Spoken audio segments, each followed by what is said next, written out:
Anglesey Abbey here in Cambridgeshire was home to urban Huttleston Rogers Broughton, the first Lord Fairhaven, who used his inherited wealth to buy fine art and antiques to fill his home with, but also to shop at the world's most prestigious tailors and makers. Lord Fairhaven was known as a stylish dresser, especially in his youth in the 1930s. He was regularly photographed in society magazines like Tailor.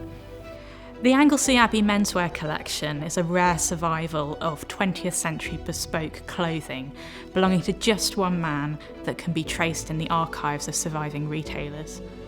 We know that Lord Fairhaven was placing orders at Huntsman and Sons, Savile Row tailors, from the mid-20th century right up until the final year of his life in 1966. Let's go and take a look.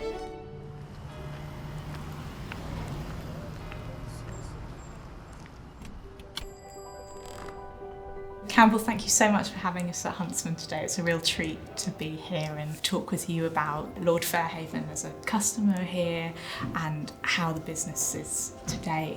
Can you just start by telling us a little bit about Huntsman and, Sure. and the history of the firm? Well, where do you start? It's such a storied history going back to 1849, and here's the back of the neck sometimes go up when you think who's actually walked through these doors, the annals of Huntsman. It's an amazing place to work. We're working with the same methodology that Henry Huntsman would have worked with way back when, the 1840s. You can see on this glass box here, that's actually Henry Huntsman's breeches from probably the 1870s, 1880s. So testament to the longevity of a bespoke garment. Yeah, wow. So when the customer comes in for their suit, as Lord Fairhaven would have done, how do you approach that? It's quite a process to go through, if you're new to it. Yeah. Lord Fairhaven, from the ledgers you sent me, from the pictures, clearly knew what he was doing and what he was looking for. But for the first time client, it can be very intimidating. So straight away they'll ask you, where's the suit going to be worn, how many times a week, what's it for, talk about style of the cloth, what you're looking for, size of a pinstripe, the proportion of a check. And after that, it's measurements. That's where the cutter comes in. We're looking at figuration, how you hold yourself, and the difference between left and right shoulder, round backs, flat backs, prominent chest, shoulder width, sleeve length. You use the measurements like a set of coordinates and a map, and then the figuration.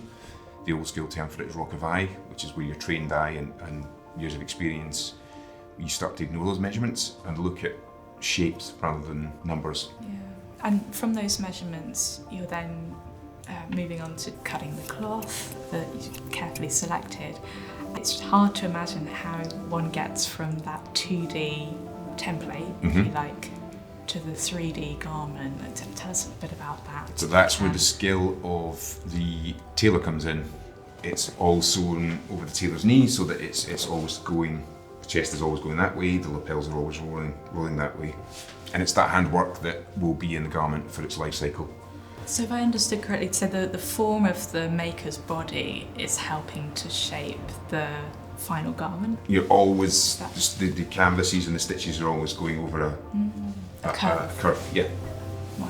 Yeah, and then it's when it goes to the hand finisher. So all the buttons are sewn by hand, the buttonholes are done by hand, the lining sewn in by hand all around the edges. Yeah, I mean, how much of that would have changed from when Lord Fairhaven? None. Yeah. And that's the key, that's why we're still here, because we're still working to the same processes.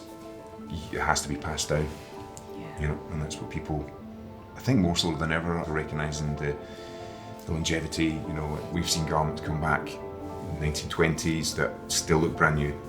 It's so special to have something made bespoke is a real experience. Completely unique, and I think something that I really love to imagine when I look at the clothes that Lord Fairhaven had made here is you wonder how is it that he wanted to express himself in a completely unique way. That's the embodiment of bespoke, isn't it? What he had made, just looking at the wardrobe. He clearly knew what he was after.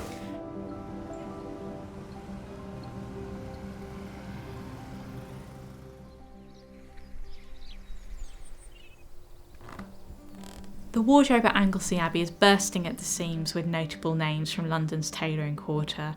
We have, of course, Huntsman of Savile Row, but also Bates Hatters and London's bespoke shoe and boot maker Maxwell's. Visitors often ask why Lord Fairhaven's main wardrobe isn't here in his bedroom, and that's because it needed to be close to his valet's bedroom, so his valet could manage his wardrobe and prepare his clothes for him. Here we have one of Lord Fairhaven's Huntsman smoking suits. A smoking suit is born out of a smoking jacket, which men would change into after dinner to preserve their dinner jackets from smelling of cigar smoke. Lord Fairhaven ordered 2 velvet smoking suits from Huntsman, this one in this lovely dark blue velvet and another in a wine-coloured velvet. It's quite unusual to have a whole suit made of velvet, much more common to just have the jacket in the velvet. So he's really been quite unconventional in some of his style choices here. The velvet has been cut so the nap of the fabric runs up the garment. And when we talk about nap, it's really just like when you're stroking a cat. There's a right way and a wrong way to stroke it. And this is something that tailors do, cutters do, so that as you're looking at the velvet, you're looking into the fibres of the fabric, so it appears much richer in colour. And that's in contrast to the glossiness of these lovely silk lapels.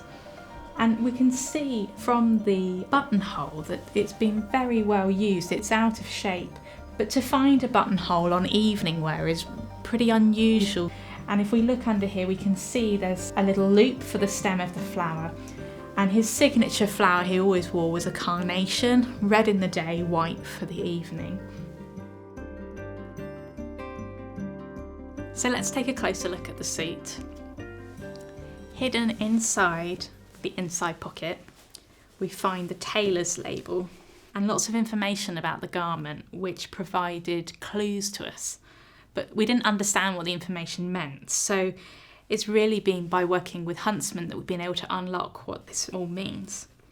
So at the top there we have H. Huntsman and Sons of 11 Savile Row, London W1, Lord Fairhaven, and then his customer number, the date of the order, followed by the pattern number, and the numbers after the / indicate 1 for a jacket and 3 for the trousers, so 2 is a waistcoat. And then finally, CH, which we now know stands for Colin Hammock, who was head cutter at Huntsman in the 1960s. Colin Hammock was very discerning about who his customers were as head cutter, and it was his job to take Lord Fairhaven's measurements and ensure the suit fitted his unique form and style. Now, if we look at another detail that Huntsman have been able to enlighten us about, is the significance of the sleeve lining, which is this lovely lilac and cream stripe. Now, sleeve linings are slippier than other lining fabrics so that you can easily get your jacket on and off. And this lining fabric is unique to Huntsman. It's their signature sleeve lining, which they still use in their suits today. And one final detail that's really lovely to see are the buttons on the trousers used for holding braces. And this shows the name and the address of Huntsman and Sons, something Huntsman no longer do on their suits, so it's really lovely to see it on this 60s example here.